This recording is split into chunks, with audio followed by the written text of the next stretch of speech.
Hello guys, welcome back to my channel. हमने last part में देखा था कि वांगजी लूसी को डांट देता है। Let's start our new part. Wangji Lucy को डांटने के बाद फ़ोन कट कर देता है और फ़ोन को बेड पर फेंक देता है। लूसी, पता नहीं किस बात का एटीट्यूड है इसमें। वांगजी, बहुत जल्द तुम मेरे ही होगे, सिर्फ मेरे। अब हम विंग की साइड देखते हैं। विंग और उसकी फैमिली घूमने के बाद घर की तरफ निकल जाते हैं। विंग, सीजे, आज तो हमने बहुत ज़्यादा एंजॉय किया। हम ना कल कहीं और घूमने जाएंगे।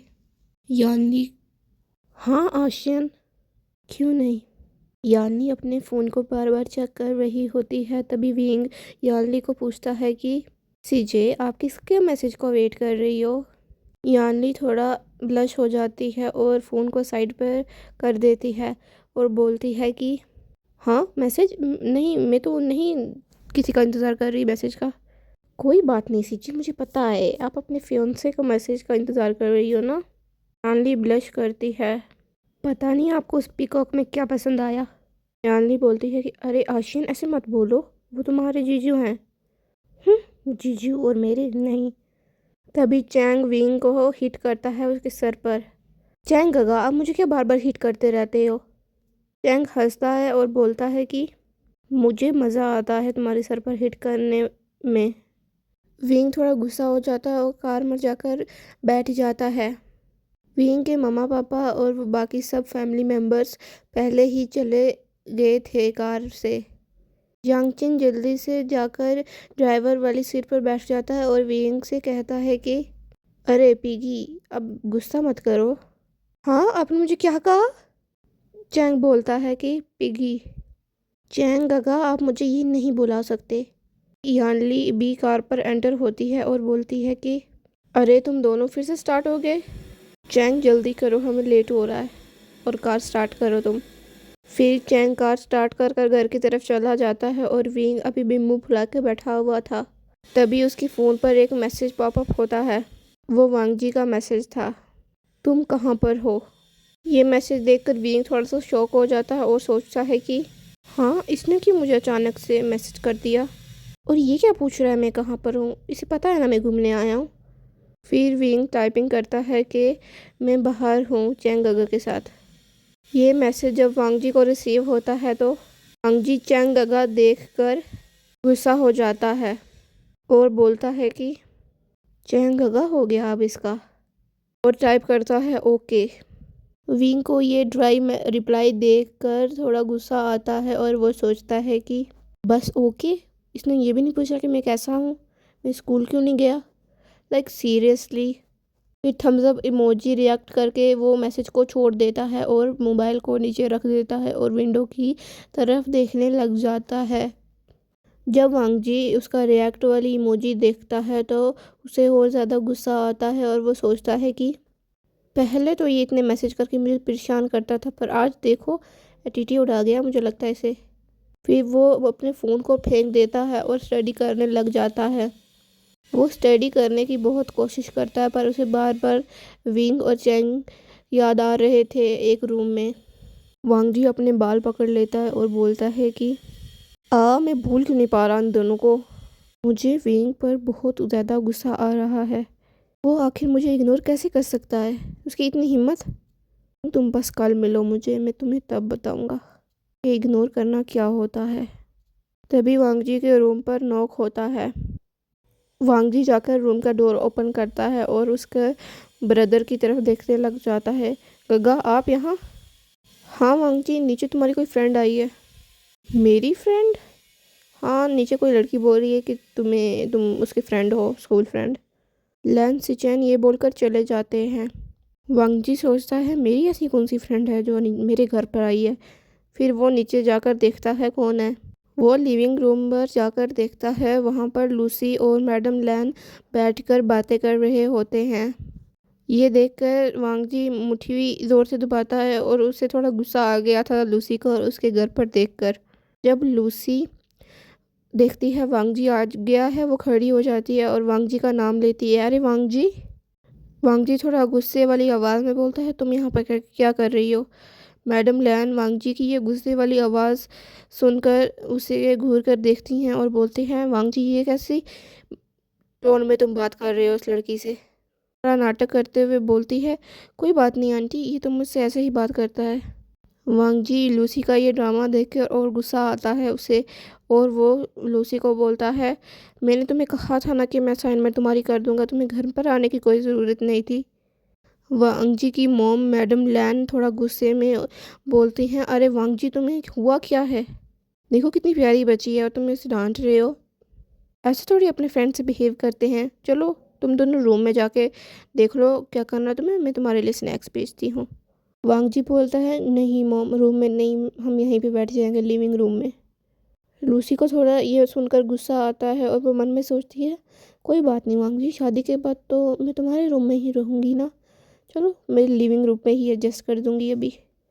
वांगजी घूरते हुए लूसी को देखता है और बोलता है, बैठ जाओ नीचे, मैं तुम्हारे लिए बुक्स लेके आया। फिर वांगजी अपने रूम में जाकर बुक्स लेके लिविंग रूम में आ जाता है और लूसी को समझाने लग जाता है। कुछ देर बाद वांगजी बोलता है, लूसी तुम मेरे घर पर यहाँ पे क्या कर रही हो, मैंने तुम्हें बोला था ना कि तुम्हारी असाइनमेंट मैं तुम्हें स्कूल पे ही दे दूँगा। वांगजी तुम मुझसे ऐसे क्यों बात कर रहे हो, मैंने तुम्हें कहा था ना कि मुझे भी कुछ करना है, तुम्हें सारी बर्डन नहीं दे सकती मैं, असाइनमेंट तो मेरा बहाना है, असल में तो मैं तुम्हारी मॉम को इम्प्रेस करने आई थी। ये सोचकर वो स्माइल करती है, पर वांगजी को वो स्माइल नहीं दिखती लूसी की। कुछ देर बाद वांगजी की मॉम स्नैक्स लेके आ जाती हैं और उन्हीं के साथ बैठ जाती हैं और वो लूसी को पूछती हैं, अच्छा लूसी बेटा, तुम्हारे मॉम डैड क्या करते हैं। लूसी शर्माते हुए बोलती है, आंटी मेरे मॉम डैड, मेरे फादर बिजनेस में है और मेरी मम्मा जो है वो हाउस वाइफ हैं। मैडम लैन हंसते हुए बोलती हैं, ओ अच्छा, हाउस वाइफ है तुम्हारी मॉम। मैडम लैन बोलते हैं, मेरा बेटा थोड़ा सा खड़ूस है, इसे माइंड मत करना, ये सिर्फ विंग के साथ अच्छे से बात करता है। लूसी मन में सोचती है कि उस विंग का पता तो मैं काट कर ही रहूँगी, फिर सिर्फ मैं और वांगजी साथ रहेंगे। हाँ आंटी, विंग और वांगजी शायद बहुत ज़्यादा क्लोज हैं, स्कूल में भी ये साथ में ही रहते हैं। मैडम लैन बोलती हैं, हाँ क्लोज तो हैं क्योंकि वो हमारा पड़ोसी है और ये बचपन से एक साथ ही बड़े हुए हैं। वांगजी थोड़ा गुस्से में बोलता है, मॉम आपको काम नहीं क्या। अच्छा वांगजी, तुम्हें मैं पर्सनल टाइम दे रही हूँ, अच्छा एंजॉय करना।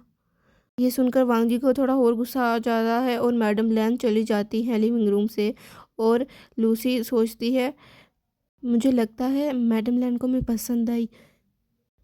वांगजी लूसी को बोलता है, देखो तुमने मेरी इतनी हेल्प कर दी असाइनमेंट में, अब तुम जाओ, मैं ये तुम्हें स्कूल में दे दूँगा कंप्लीट कर कर। मगर वांगजी ये बाकी बच रहा है, रुक मैं वेट कर लूँगी। वांगजी खड़े हुए होकर बोलता है, नहीं तुम लेट हो रहा है, तुम जाओ घर। लूसी गुस्सा हो जाती है और दिल में सोचती है, कोई बात नहीं वांगजी, मैं फिर आऊँगी अगली बार इस घर की बहू बनकर। ये सोचकर लूसी वहाँ से चली जाती है। जब वो बाहर निकल रही होती है तभी वहाँ पर विंग की कार आती है और विंग कार से उतरता ही है तभी उसकी नज़र वांगजी के घर की डोर पर जाती है जहाँ पर लूसी खड़ी हुई थी। विंग लूसी को वांगजी के घर पर देखकर थोड़ा शॉक हो जाता है और सोचता है, लूसी वांगजी के घर पर। लूसी विंग को देखती है कार से उतरते हुए और उसके फेस पर एक स्माइल आ जाता है और लूसी बोलती है विंग को, अरे विंग तुम। विंग आवाज़ सुनकर लूसी की थोड़ा हैरान हो जाता है, पर वो बोलता है, लूसी तुम यहाँ पर क्या कर रही हो। लूसी अपने बालों को कान के पीछे हुए करते हुए बोलती है कि अरे वो वांगजी ने मुझे उसके घर पर बुलाया था, वांगजी की मम्मा को मिलने के लिए। ये सुनकर विंग थोड़ा हैरान हो जाता है और उसे थोड़ा गुस्सा भी आता है। ओह अच्छा, तुम्हें वांगजी ने बुलाया था। हाँ वांगजी ने बुलाया था, अभी तो काफ़ी टाइम हो गया, मैं तो 3 घंटे से यहीं पे हूँ। मैडम लैन बहुत अच्छी हैं, ओ उन्होंने मुझे कहा था कि मैं उन्हें मम्मा बुला सकती हूँ, पर थोड़ा सा भी अजीब है ना। उसी की ये बात सुनकर विंग थोड़ा गुस्सा हो जाता है और बोलता है, अच्छा ठीक है, और वो फिर अपने घर की तरफ चला जाता है। वो किसी की तरफ देखता भी नहीं जब वो घर पर एंटर होता है और जाकर अपने रूम को वो door से बंद कर देता है। मैडम यू चैन से पूछती हैं, इसे क्या हुआ। पता नहीं मोम, बाहर कोई लड़की थी, उससे बात करके ये गुस्से में आया वापस। हाँ, लड़की। फिर मैडम यूँ इग्नोर करती हैं इस बात को, सोचती हैं कि कोई फ्रेंड होगी इसकी। आंख से सरन बोलती हैं, इसे तो इग्नोर करो, ये ऐसे ही पटकता रहता है अपने रूम का दरवाज़ा। अब सब जाइए, रेस्ट करिए, बहुत थक गए हैं आज तो। हाँ हाँ, बहुत थक गए हैं, चलो हम चलते हैं। फिर वो सब अपने रूम की तरफ चले जाते हैं और जाकर रेस्ट करते हैं विंग के रूम के अंदर। विंग अपने रूम का सारा सामान पटक रहा होता है इधर उधर और रूम को तबाह कर रहा होता है और सोचता है कि आज वांग जी ने इस रैंडम लड़की को भी बुला लिया अपने घर पर। मुझे तो लगता है ये शादी की तैयारी कर रहा है अपनी। उसी वक्त विंग के मोबाइल पर एक नोटिफिकेशन आती है और वो जब फ़ोन को देखता है तब वहाँ पर वांग जी का नाम शो होता है। ने उसे मैसेज किया हुआ था कि तुम घर वापस आ गए। विंग ये मैसेज देखकर थोड़ा और गुस्सा हो जाता है और सोचता है कि अब इसे मुझे मेरी चिंता हो रही है। वहाँ पर घर पर ये लूसी के साथ मज़े कर रहा था और यहाँ पर मुझे पूछता है कि मैं घर आ गया वापस। विंग वांग जी का मैसेज सीन कर इग्नोर कर देता है और फ़ोन को पटक देता है और जाकर शावर लेता है। वांग जी जब देखता है कि विंग ने उसका मैसेज सीन किया है और अब तक कोई रिप्लाई नहीं दिया तो वो सोचता है कि हाँ, अब तो इग्नोर ही मारोगे ना उस चैंगा के साथ घूमकर। तभी वांग जी के रूम पर नॉक होता है और मैडम लैन अंदर आती हैं। वांग जी, वो लड़की कहाँ गई? मैंने उसे वापस घर भेज दिया। हाँ, क्या इतनी जल्दी? वो मुझे कुछ खास पसंद नहीं है और मेरी कोई फ्रेंड नहीं है। बस मुझे उसने बोला हेल्प करने के लिए कि असाइनमेंट कर दो, तो मैंने बोला था उससे कि स्कूल में आके मैं तुम्हें दे दूँगा, पर वो घर पर टपक आई मेरे। वांग जी, ऐसे नहीं बोलते, तुम्हें हुआ क्या है? वो कितनी अच्छी लड़की थी। मम, आप उसके बारे में कुछ नहीं जानते। चलो कोई ना, तुम स्ट्रेस मत लो। अब शाम हो चुकी है तो हमें खाना लगाती हूँ नीचे, डिनर करने के लिए आ जाओ और लंच किचन को भी बुला लेना। ये कर मैडम नैन नीचे चली जाती हैं। वांग जी अपने फ़ोन की तरफ देखता है और उसे कोई भी मैसेज नहीं होता रिसीव, तो वो और ज़्यादा गुस्सा करता है और अपना फ़ोन को बेड पर पटक के चला जाता है नीचे की तरफ। जब शावर लेके बाहर आता है तो अपने रूम की हालत देखता है जो उसने की थी कुछ टाइम पहले, और वो अपने बाल पकड़ लेता है। ये मैंने क्या कर दिया, इतने गुस्से में आके मैंने पूरा रूम को तहस नहस कर दिया। अगर मम्मा ने देखा ना तो वो पक्का मेरी जान ले लेंगी। जी, तुम्हारी गलती है, तुम मुझे इतना गुस्सा दिलाते ही क्यों हो? तभी विंग के रूम का डोर नॉक होता है और चैंग अंदर आ जाता है। विंग ने नहा कर आया था तो अभी उसकी बॉडी पर सिर्फ एक टॉवल था। जब चैंग एंटर होता है तो वो विंग की तरफ देखकर शॉक हो जाता है और जल्दी से अपनी आंखों को बंद कर देता है। विंग जोर से चिल्लाता है, चैंग गगा, आप नॉक करके नहीं आ सकते थे क्या? बाथरूम में चला जाता है अपने कपड़े लेकर। चैंग बोलता है, मैंने तो नॉक करके ही आया था। और चैंग थोड़ा ब्लश भी कर रहा होता है। विंग कपड़े लगाकर जब आता है रूम में, चैंग बोलता है, ये रूम की क्या हालत की हुई है, ऐसा लग रहा है तुम कबाड़ खाने में रहते हो। कबाड़ खाने में मैं नहीं रहता। लग तो ऐसे ही रहा है। मैंने तुम्हें सही नाम दिया है, तुम तो एक नंबर के पिगी ही हो। आप मुझे पिग बुलाना बंद कीजिए, मैं कहाँ से मोटा दिखता हूँ आपको? पर पिग की तरह तुम गंद तो डालते ही हो ना। आप क्यों आए थे मेरे रूम में? हाँ, वो मुझे नींद नहीं आ रही थी, मैंने सोचा तुमसे कोई थोड़ी बात कर लेता हूँ। बात करने आए थे या मुझे चढ़ाने आए थे? वो अपना साथ साथ में रूम भी साफ कर रहा होता है। मैं तो सिर्फ बात करने आया था। चलो मैं तुम्हारी हेल्प कर देता हूँ उसे साफ करने में। वांग जी अपने रूम की बालकनी में आकर देखता है विंग के रूम की तरफ और उसे कोई दो शैडो दिखाई देती हैं। चैंग विंग की बालकनी का पिल्लो जाकर उसके रूम में था, वो जाकर उस बालकनी में रखता है और वांग जी देख लेता है कि वो चैंग है। वांग जी बोलता है कि देख लो, वहाँ पर ये मज़े कर रहा है उस लड़के को अपने रूम में बुलाकर। इसे इतनी भी शर्म नहीं आती, वो एक अल्फ़ा है और तुम ओमेगा हो। वांग जी को और ज़्यादा गुस्सा आता है विंग पर। तभी चैंग कुछ नज़रें नोटिस करता है उसकी तरफ और थोड़ा ऑकवर्ड हो जाता है। मुझे ऐसा क्यों लग रहा है कोई मुझे गालियाँ दे रहा है। और वो विंग के रूम के तरफ चला जाता है। वांग जी सोचता है कि आजकल इस लड़के के तेवर थोड़े बदल चुके हैं, इसे तो ठिकाने लगाना पड़ेगा मुझे। जब तक ये मेरे से डेली डोज नहीं ले लेता ये सुधरेगा नहीं। वांग जी गुस्सा करते हुए अपनी बेड की तरफ चला जाता है सोने के लिए। कुछ टाइम बाद वांग जी सो रहा होता है पर उसे नींद नहीं आ रही होती। वो करवटें बदल रहा था और सोचता है अब तो मुझे नींद भी नहीं आ रही। विंग तुम्हारा मैं खून कर दूंगा। बस तुम्हारी वजह से मेरा माइंड इतना डिस्टर्ब हो चुका है। विंग के रूम की साफ सफाई हो जाती है और चैंग बैठ जाता है विंग के बेड पर। ओह मैं तो थक गया। हाँ थक गए, सारा काम तो मैंने किया है, आपने क्या किया? अच्छा तुमने तुमने बस बेडशीट को बिछाया है, मैंने सफाई की है।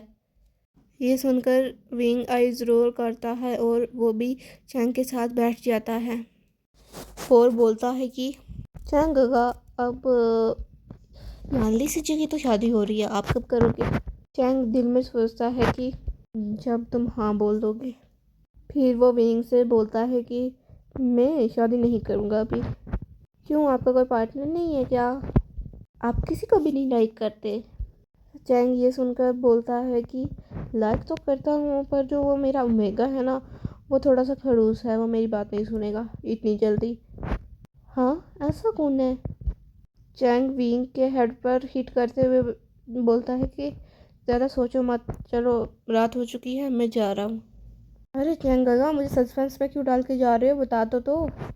पर जंग चैन विंग के रूम से चला जाता है अपने रूम की तरफ और वो स्माइल कर रहा होता है और वो सोचता है कि विंग तुम्हें जल्दी पता लग जाएगा। विंग कंफ्यूज ही रह जाता है और वो सोने का लिए चला जाता है।